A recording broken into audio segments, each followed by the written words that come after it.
स्नेही recording studio Siwan.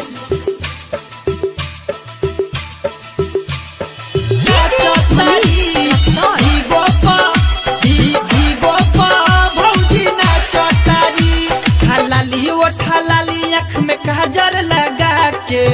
Beauty parlour में facial करा के दांते ओठ अपन काटतारी नाचतारी भौजी नाचतारी बिगो पा भौजी नाचतारी नाचतारी भौजी नाचतारी बिगो पा भौजी नाचतारी हलाली ओठ हलाली आँख में काजर लगा के ब्यूटी पार्लर में फेशियल करा के दांते ओठ अपन काटतारी नाचतारी भौजी नाचतारी बिगो पा भौजी नाचतारी नाचतारी भौजी नाचतारी बिगो पा भौजी नाचतारी। स्नेही रिकॉर्डिंग स्टूडियो सिवान। मनीष रक्सौल।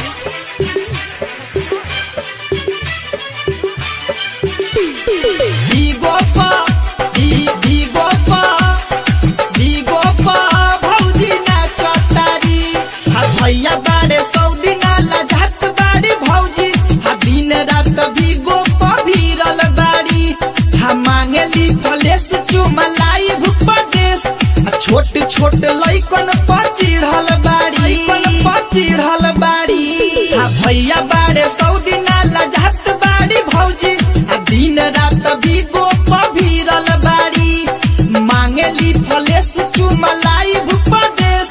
छोटे छोटे लइकन पा चिढ़ल बाड़ी हा फेमस भैली फलाना बो भौजी भैया न बोलस करेली मन मौजी मैं ओठलाली भौजी चाटतारी नाचतारी भौजी नाचतारी बिगो पा भौजी नाचतारी नाचतारी भौजी नाचतारी बिगो पा भौजी नाचतारी।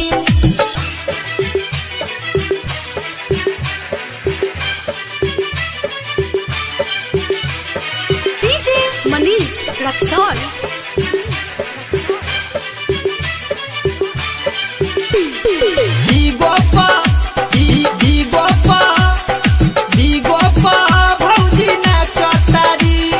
पाउडर क्रीम के दूध गोसिम के डाटा रोज रोज बोलबावतारी शादी शुदा बाड़ी बनेली कुमारी सेनुर अपन केस में चोरावतारी पाउडर क्रीम के दूध गोसिम के डाटा रोज रोज बोलबावतारी शादी शुदा बाड़ी बनेली कुमारी सेनुर अपन केस में चोरावतारी कृष्णा जय लकी और सद से बतियावस नीरज सुभाष यानी केस के भगावस इनके बसंती के डांटतारी नाचतारी भौजी नाचतारी बिगो पा भौजी नाचतारी नाचतारी भौजी नाचतारी बिगो पा भौजी नाचतारी हलाली ओठ हलाली आँख में काजर लगा के ब्यूटी पार्लर में फेशियल करा के दांते ओठ अपन काटतारी नाचतारी भौजी नाचतारी बिगो पा भौजी नाचतारी नाचतारी भौजी नाचतारी बिगो पा भौजी नाचतारी हलाली ओठ हलाली आँख में काजर लगा के ब्यूटी पार्लर में फेशियल करा के दांते ओठ अपन काटतारी।